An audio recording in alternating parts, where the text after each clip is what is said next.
Eu queria que você abrisse a sua Bíblia comigo e que nós pudéssemos refletir. Eu queria falar com vocês sobre o seguinte tema: o maná, a nuvem e a conquista da terra prometida. Qual foi a importância desse processo do maná, da nuvem e a conquista que Deus tem para a terra prometida? Deixa eu ver se está comigo aqui. Vamos lá? Já vai sair lá. O texto de Êxodo, capítulo 16, 35, diz assim: 40 anos os israelitas tiveram maná para comer, até que chegaram a uma terra habitada, isto é, até que chegaram à fronteira de Canaã. O próximo versículo diz assim: durante o dia, o Senhor ia adiante deles numa coluna de nuvem para guiá-los no caminho, e de noite numa coluna de fogo para iluminá-los, e assim podiam caminhar. E assim eles podiam caminhar de dia e também durante a noite. A coluna de nuvem não se afastava do povo o dia inteiro, nem a coluna de fogo durante toda a noite. Eu queria que vocês pudessem entender que extraordinário o processo quando Deus tira como vimos ontem nós tivemos aqui a apresentação do Ministério de Dança, Teatro, uma apresentação muito interessante a respeito da saída do povo de Israel do Egito, das 10 pragas, de todo aquele processo que eles viveram. Cerca de 3 milhões de pessoas, a ideia de que teriam sido cerca de 3 milhões de pessoas que saíram do Egito e estiveram transitando por um deserto por 40 anos. Agora deixa eu dizer para você, para e pensa: deserto tem restaurante? Tem padaria? Deserto tem horta? Tem supermercado? E McDonald's? Muito menos. Então, agora me diz uma coisa: o deserto é um lugar sem estrutura, e como um povo, 3 milhões de pessoas poderiam sobreviver numa jornada que, se eles tivessem agido em obediência 100% a Deus, eles poderiam ter feito aquela jornada, na pior das hipóteses, em 3 meses. 90 dias mesmo naquela multidão, passo a passo, nessa pegada em que a Bíblia diz que eles podiam caminhar de manhã e até de noite, mas mesmo com criança, animais, eles em 3 meses, não é muito distante do Egito a Israel. Eu já fiz essa jornada de ônibus. Tem uma parte que a gente passou a pé, na fronteira do Egito com Israel.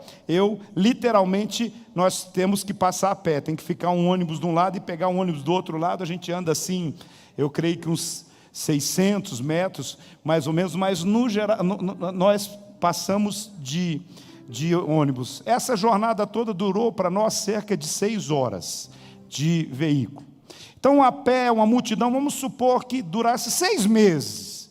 Mas mesmo assim, como sustentar mulheres, crianças, homens, animais? Como isso tudo durante essa jornada? É aí que entra essa coisa extraordinária, o maravilhoso Deus que supre todas as necessidades do povo no deserto. Ou seja, é aí que nós vemos que Deus, Ele falou assim: deixa comigo. Eu olho às vezes para a minha história de vida, e às vezes eu pergunto: como é que eu sobrevivi? Como é que eu passei por esse deserto?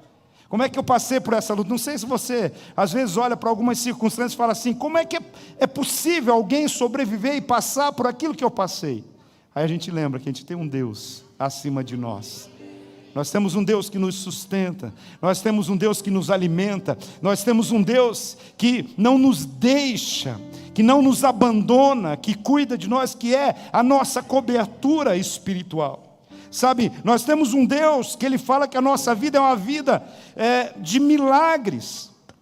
E aí ele não tinha ali como fazer muita coisa, né? Mas ele tinha o maná. O maná era uma comida que todas as manhãs eles deveriam sair das suas casas. Entenda esses princípios, porque às vezes a gente acha que quando Deus faz com que alguma coisa caia do céu, a gente abre a boca igual pardalzinho, filhote, e aí a mamãe vem e alimenta. Não, todas as manhãs, cada família devia levantar-se e ir recolher o maná, e esse maná podia ser comido tanto de forma in natura, como ele servia para poder fazer os bolos, aquilo que eles poderiam comer e todas as manhãs. Só que havia uma questão: Deus mandava o maná, mas o maná não aparecia na despensa não. Eles tinham que levantar-se, eles tinham que recolher, e eles tinham que consumir, preparar e consumir. Tem um detalhe: os preguiçosos falam assim: eu vou trabalhar uma vez por semana,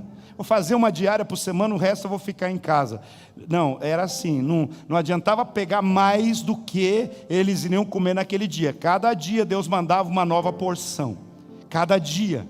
Então todo dia eles tinham que levantar cedo de novo, tinha que recolher o maná, para que isso traz para nós várias lições, e a primeira delas é do ponto de vista espiritual, que o maná de ontem não serve para hoje, que todas as manhãs eu preciso me conectar com Deus de novo, me alimentar novamente, e eu preciso receber e ter esse alimento espiritual. Isso também significa para a minha vida que cada dia Deus tem uma novidade para a minha vida, e todos os dias mesmo que eu esteja tendo abundância, todos os dias eu preciso levantar e comer o meu maná. Havia, irmãos, alguns detalhes, eu não vou entrar em muitos detalhes, mas Deus é tão tremendo que o povo de Israel tinha muitas festas, feriados, aí na questão do sábado mesmo. O sábado é um dia que o judeu não trabalha. Sabe o que acontecia? Aí eles podiam juntar 2 porções, podia juntar para 2 dias, para o tempo, para aquele tempo, para que eles pudessem, para aquele dia e para o dia seguinte, não precisasse recolher o maná. Ou seja, Deus estava falando: eu que sustento, eu que dou o milagre, eu que faço o que vocês precisam. É interessante a gente perceber essa questão toda diante de nós. E o texto que eu li diz assim: durante os 40 anos os israelitas tiveram maná para comer, até que eles chegaram numa terra habitada, num lugar onde já se plantava e colhia, até que eles chegaram na borda, no lugar onde eles já estavam para a conquista. Então, a partir dali, eles já podiam começar a sobreviver. Quando eles se enfastiaram do maná, porque ninguém gosta, se você come arroz e feijão hoje, e feijão com arroz amanhã, e assim e tal, chega uma hora que a gente quer uma coisinha diferente. Eles eram para comer maná por 3 meses, talvez no máximo 6 meses, mas eles ficaram 40 anos, mas era por causa da dureza do coração. Não é que Deus queria que eles ficassem 40 anos comendo maná. Talvez você fale assim: eu não tinha entendido isso, por que eu não consigo mudar de nível? A dureza do coração, a murmuração, a reclamação, a falta de gratidão, a falta do entendimento do suprimento de Deus, de ser grato naquele momento, de saber assim: eu estou passando por um deserto sim, mas Deus está cuidando de mim. Mas aquele povo de vez em quando dava uma loucura neles, enfastiados, começavam a clamar contra o seu líder, reclamar contra o líder. E aí um dia Deus falou assim: pode deixar. Deus mandou assim, milhões de codornizes, falou assim: agora vocês vão comer churrasco de codorniz cozida, codorniz frita, vocês vão comer, o próprio Deus assim, até sair pelos narizes. Sabe, porque Deus não suportava ver, enquanto o desafio de um líder de 200, 300 pessoas é enorme. Agora você imagina o desafio de um líder de 3 milhões de pessoas, sabe, e as pessoas não conseguiam se colocar no lugar de Moisés, do líder, e se propunham a murmurar. Mas eu quero dizer para você, tudo tinha uma lição. O maná era o pão diário que supriu durante os 40 anos, enquanto eles estavam no deserto. E quando chegou o tempo de cessar, cessou. o maná. O maná era diário, se eles quisessem guardar ia estragar, né? Como eu já disse para vocês, exceto na sexta-feira eles escolhiam o dobro para poderem comer no sábado, porque no sétimo dia o Senhor queria que eles descansassem. Todos nós precisamos aprender também o princípio do Shabat, o princípio do descanso. Para nós, hoje nós temos celebrado a Deus no domingo, por ser o dia principal da nossa adoração, o nosso Shabat. Mas às vezes o seu dia de descanso é um outro dia da semana, mas a gente precisa, por princípio, entender que o próprio Deus criou o mundo e Ele trabalhou por 6 dias e no sétimo descansou, para dizer para nós assim: gente, há um momento que a gente precisa descansar no Senhor, esperar no Senhor, que é no momento do descanso que Ele traz o suprimento. Amanhã eu vou falar sobre jubileu, o ano do jubileu, e eu tenho certeza que você vai ter um entendimento do que é de fato o cuidado que Deus quer ter sobre a nossa vida. Mas hoje eu quero dizer para você, lembre-se de uma coisa: Deus é quem tem colocado a comida na sua mesa, Deus é que tem suprido, Deus é que traz mimos, sabe? Deus não é igual nós ouvimos por aí, né, nesse populismo político, candidato a presidente propondo que vai colocar picanha na sua mesa. Eu quero dizer, Deus não promete, Deus faz. E os servos de Deus já têm tido quando quer e quando precisa, já tem tido na sua vida, porque Deus supre, conforme Filipenses 4,19 diz: Deus faz infinitamente mais do que tudo. Deus faz tudo além daquilo que Ele supre todas as nossas necessidades por meio de Cristo Jesus. É o que diz Filipenses 4,19. E também a palavra diz que Ele faz infinitamente mais do que tudo aquilo que pedimos ou pensamos. Então eu quero dizer para você, não confie no presidente A ou B, confie em Deus para o suprimento da sua mesa, da sua casa. O nosso suprimento vem do Senhor, é Ele que cuida de nós. Ele deu o maná para o povo durante todo o tempo. Agora, entenda uma coisa, nós falamos de 2 tipos de maná, que o espiritual, que nós precisamos ter todo o tempo, toda manhã sobre a nossa vida, e também o material. E eu quero declarar, esse tempo de tabernáculos é celebrarmos as colheitas e dizer assim: Deus tem cuidado de mim. De quem Deus tem cuidado aqui? Quem é que pode falar assim: Deus tem cuidado de mim? Deus tem cuidado de mim. Sabe, eu tenho certeza que vocês comeram, que vocês tomaram café, almoçaram e comeram alguma coisa aqui para vir para a igreja hoje. Ontem nós tivemos até uma ceia profética aqui. Que coisa tremenda nós podemos ter em Deus. É Ele que supre e nós precisamos descansar no Senhor. A nuvem. A segunda coisa que o povo aprendeu no deserto é entender que Deus, Ele trabalha debaixo de uma ideia de cobertura espiritual sempre. Havia, conforme o texto bíblico, durante o dia, o deserto é muito quente, chegando a cerca de 50 graus. A gente chegou ontem aí 32 graus por aqui, não é isso? Tem alguém que passou muito calor ontem aqui? Agora a gente tem uma sombrinha, a gente tem um ventilador, graças a Deus aqui tem até um ar-condicionado, mas no deserto, sem ventos, sem ventilador, ar-condicionado, e você imagina, aí Deus fala assim: durante o dia vai ter uma nuvem para proteger vocês do sol, para equilibrar a temperatura. O Senhor dizendo assim: eu estou sobre vocês todo o tempo. Eu sou sobre a sua casa, eu sou sobre a sua família. A minha proteção é sobre a sua descendência. De noite havia a nuvem era de fogo, era uma coluna de fogo representando o próprio Deus. Tanto a coluna a nuvem como a coluna de fogo era a representação do próprio Deus. E quando a nuvem parava num determinado lugar, o povo devia parar e ficar ali, esperando o comando de Deus. Se a nuvem se movimentava, eles deviam se movimentar. Se fosse a coluna de fogo, eles deviam recolher, porque eles tinham as tendas, eram todas desmontáveis, eram barracas, e eles desmontavam aquilo tudo, e eles seguiam sempre a direção de Deus. A gente precisa aprender uma coisa, a gente precisa aprender a caminhar debaixo da nuvem. A gente não pode andar fora do tempo de Deus, fora da direção de Deus.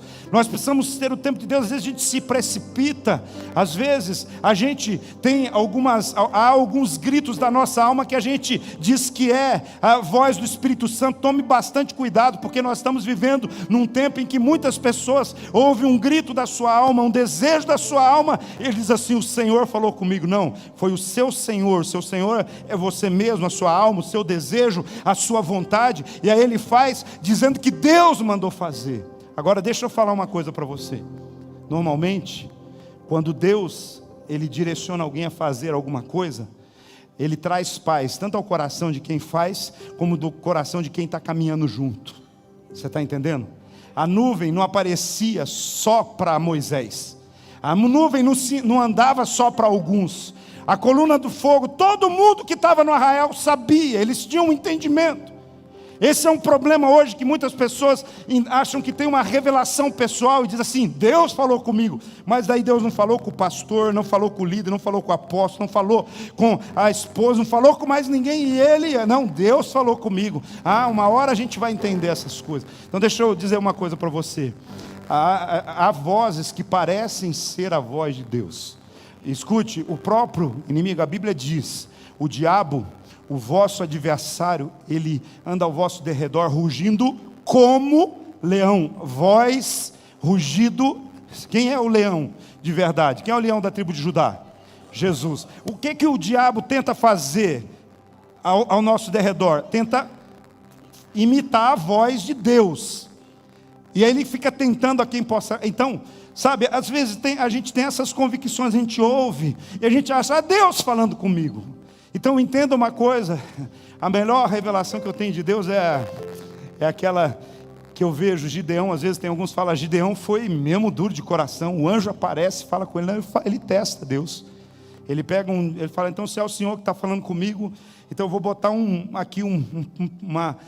feltro aqui, vou colocar uma lã aqui. Se é o Senhor que está falando comigo, vai chover tudo ao redor, vai estar tudo molhado e a lã vai estar seca. Ele acorda no outro dia, e aí ele percebe que está daquele jeito. Ele pensa, fala assim: e se de repente alguém do nada colocou uma tampa em cima de noite? Então, peraí, pode ser, vou fazer mais um teste. O Senhor deixa, Senhor, aí ele é assim: agora eu vou fazer, Senhor, do contrário. Se eu acordar, tiver tudo seco, isso aqui tiver molhado, já entendi tudo. Não é que ele não ouviu, não é que ele não acreditou, mas ele queria realmente estar convicto. Não é pecado você fazer prova com Deus e perguntar: é o Senhor que está dizendo para eu entrar nesse relacionamento? É o Senhor que está falando para eu fazer esse negócio? É o Senhor que está falando para eu mover essas coisas? Não é que Deus demora, não é que a gente vai enrolar as coisas, mas é importante a gente entender. Enquanto eles estavam no deserto, eles tiveram esse entendimento. O maná fala de provisão. Repete comigo: maná fala de provisão. Maná fala de provisão. A nuvem fala de proteção. A nuvem fala de proteção. Então, enquanto eles estavam lá, eles tinham essa proteção de Deus, tanto contra o calor, como à noite, contra os animais de rapina, contra os animais do deserto, contra os perigos, contra o frio que chegava a 0 grau, que chega a 0 grau, às vezes no deserto. Uma outra lição que a gente precisa ter entendimento aqui, importantíssima, era que, deixa eu falar, o maná, presta atenção, irmão, aqui, comigo, não perde, porque essa é a revelação de Deus sobre a sua vida. O maná, ele só era suprido debaixo da nuvem. Se alguém fosse dar uma voltinha, ninguém era proibido de dar uma voltinha, ninguém era proibido de explorar. Quem é que vai controlar 3 milhões de pessoas? Ninguém era proibido de tentar alguma coisa. Mas é o seguinte: se ele tivesse fora da nuvem, no momento que o maná caísse, adeus, ele não ia ter a porção daquele dia.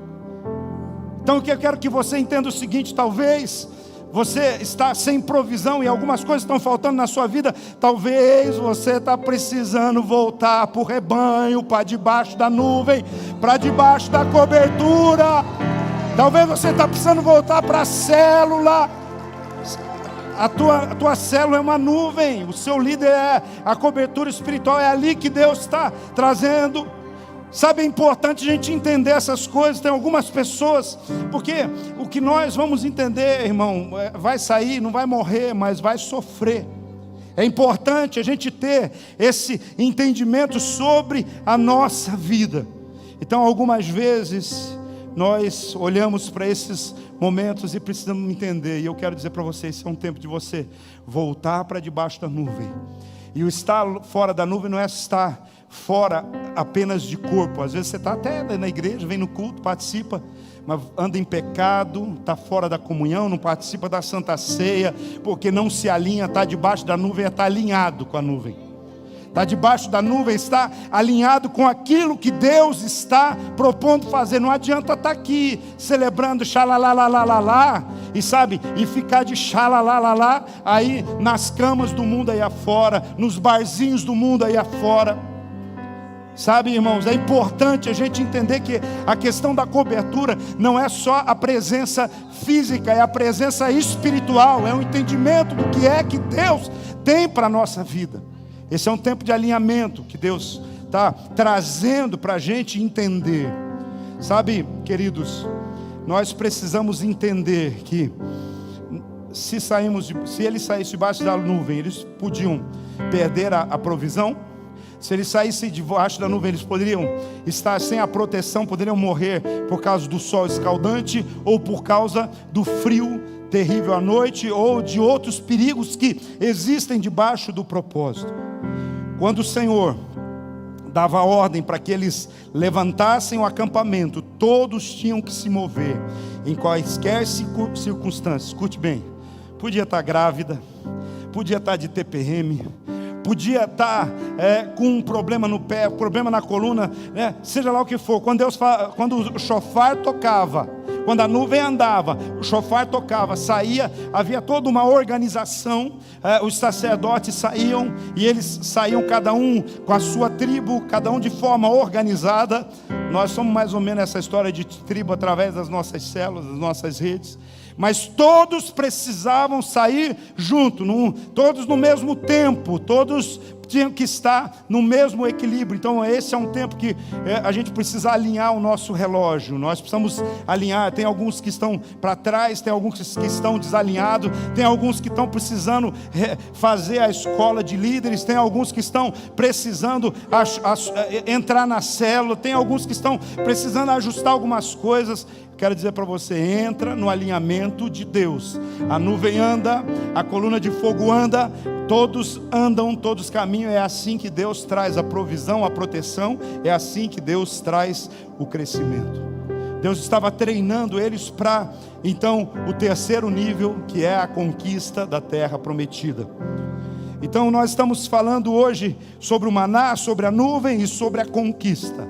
A conquista da nossa terra prometida, daquilo que Deus tem para nós. Quando eles entraram na terra que mana leite de mel, eu queria gastar só um minutinho, queria que vocês falassem para pensar só um pouquinho nessa última revelação desse momento, dessa palavra hoje. Eles saíram de um desafio. No deserto, 40 anos, eles não precisavam trabalhar. O maná vinha, caiu. Tudo que eles precisavam é levantar, pegar o maná e, nessa convivência. O grande desafio da terra prometida é que assim, agora a terra da promessa estava diante deles, a unção diante deles, e agora eles tinham que tomar posse. Eles tinham que trabalhar, eles tinham que conquistar, igual assim, irmão.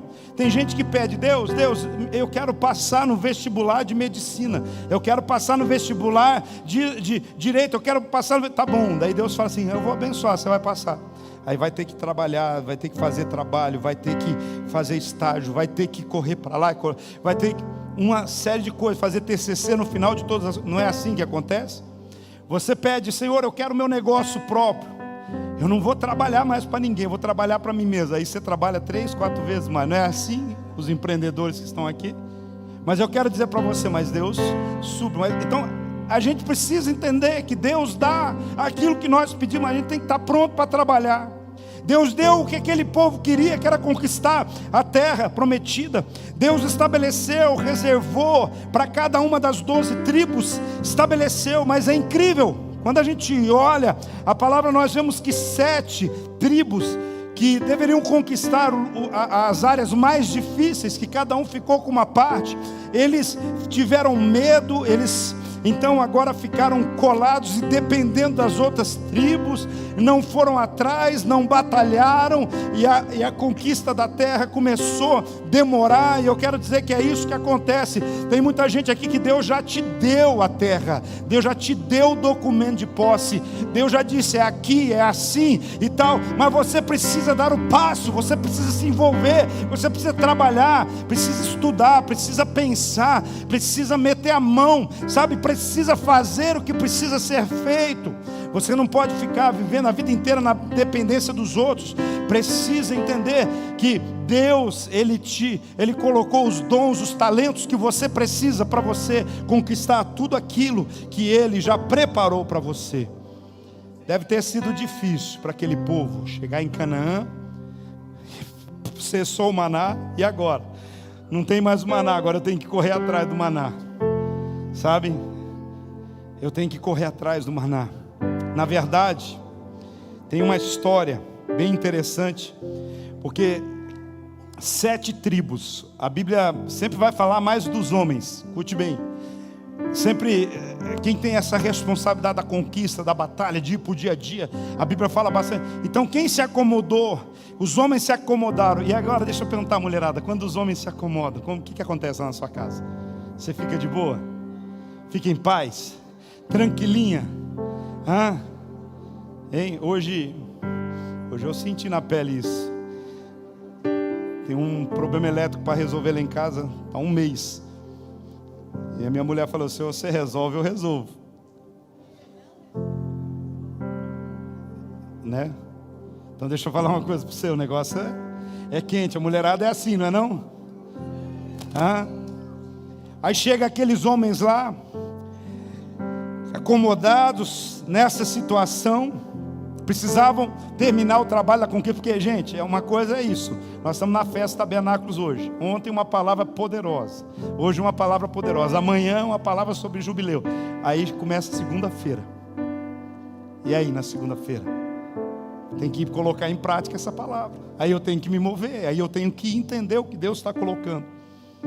Deixa eu dizer uma coisa para vocês, as mulheres, elas tiveram um papel fundamental na conquista, porque quando aconteceu a acomodação,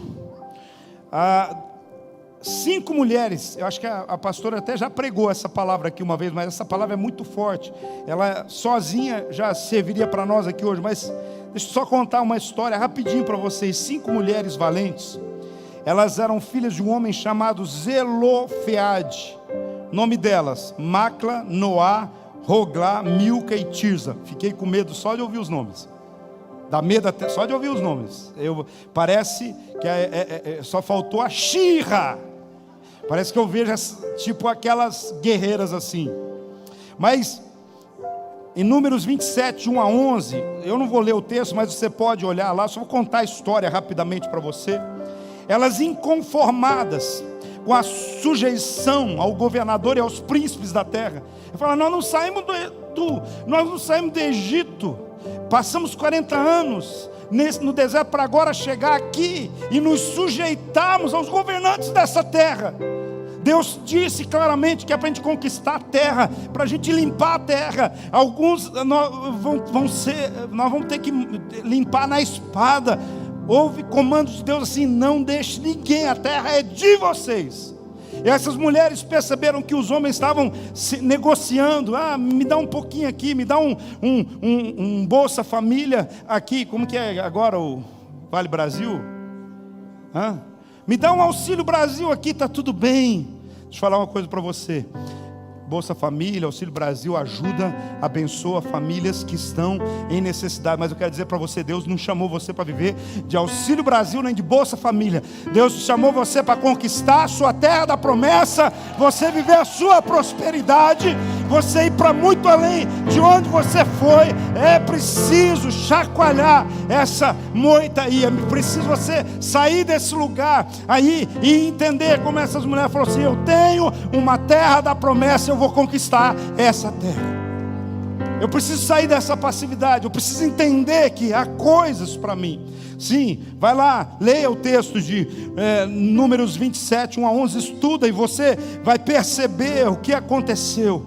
Essas mulheres, eles disseram assim: não importa se a terra é difícil, não importa se a terra é perigosa, não importa o que tiver que acontecer, nós vamos tomar posse dessa herança. E elas foram até Josué e disseram assim: Josué, os nossos pais, eles tiveram direito, e os nossos irmãos, sei lá, os homens dessa não quiseram, mas deixa a gente ir para cima. Eu sei que não é comum, é os homens que têm que lutar, mas já que eles não vão, nós vamos. Deixa eu dizer uma coisa para você, tem uma deixa para você isso, mulher de Deus. Tem uma deixa para você. Deus está dizendo assim: vai, conquista. A igreja, o reino de Deus tem sido conquistado por mulheres corajosas que têm ido debaixo desse propósito. Então o Senhor havia prometido ao pai delas a terra, mas o que aconteceu? Ele não teve filhos homens, ele só teve mulheres. Um dos problemas era esse. Aquele homem não teve filhos homens, ele teve mulheres. Mas eu quero dizer para você, eram mulheres que eram melhores do que se ele tivessem homens moles. Então mulheres corajosas e determinadas, elas fazem toda a diferença. O Salmo de número 84, 11 diz: porque o Senhor Deus é um escudo, o Senhor dará graça e glória, Ele não retirará bem algum daqueles que andam em retidão. Deus não tira nada de você. Quando você anda em retidão, Ele não toma nada de você. Se você está perdendo coisas, precisa alinhar e entrar e verificar o que está acontecendo, porque essa é a promessa de Deus. A atitude daquelas mulheres corajosas, elas tiveram esse papel extraordinário. Elas levou o dócil. Você percebe que você percebe a liderança de Josué, uma liderança doce, uma liderança assim cuidadosa, uma liderança de um líder manso. Agora ele se revolta contra a indolência, a passividade das 7 tribos. Ele chama os líderes, ele diz: vocês se posicionem, movam-se, não sejam negligentes, conquistem a terra, conquistem a parte da terra que tem para você. Olhe bem, meu querido líder de célula, olhe bem, você que é auxiliar de célula, você que Deus tem te dado uma parte nessa conquista. Onde está a tua célula, perto da tua, não fique reclamando, não vem ninguém, não vem, vai atrás. Corre, mova-se, vai buscar, anima-se. Olha, foi lindo. Vocês perceberam como você, quando tem uma estratégia, as células com a estratégia da Festa Tabernáculos, a nossa célula tinha umas 4 vezes mais gente. Sim ou não? Porque todo mundo quis convidar o outro: vem, vamos ter uma festa. E as pessoas vêm, elas são tocadas, impactadas. Talvez o que está faltando é essa ousadia, é estratégia, é algo que precisa ser trabalhado debaixo desse propósito, sair da inércia, porque só é possível ter uma conquista completa. Deixa eu dizer para você, 12 tribos, tinha 7, ou seja, mais da metade que estava na inércia. E agora Deus tinha uma promessa de uma conquista completa. Deus tem uma promessa, uma conquista completa para você. Deus não quer que um ou outro só prospere nessa igreja. Deus não quer que um ou outro só seja abençoado. Deus quer que toda essa igreja seja abençoada. Cada célula, cada família, cada ministério, cada pessoa. Mas é preciso sair da inércia e conquistar o restante da terra. Sabe, nós aprendemos aqui que a nuvem se moveu. Nós precisamos mover. Nós precisamos sair da nossa zona de conforto para a zona de conquista que Deus tem para nós. Coloque-se em pé. Aleluia. Oh.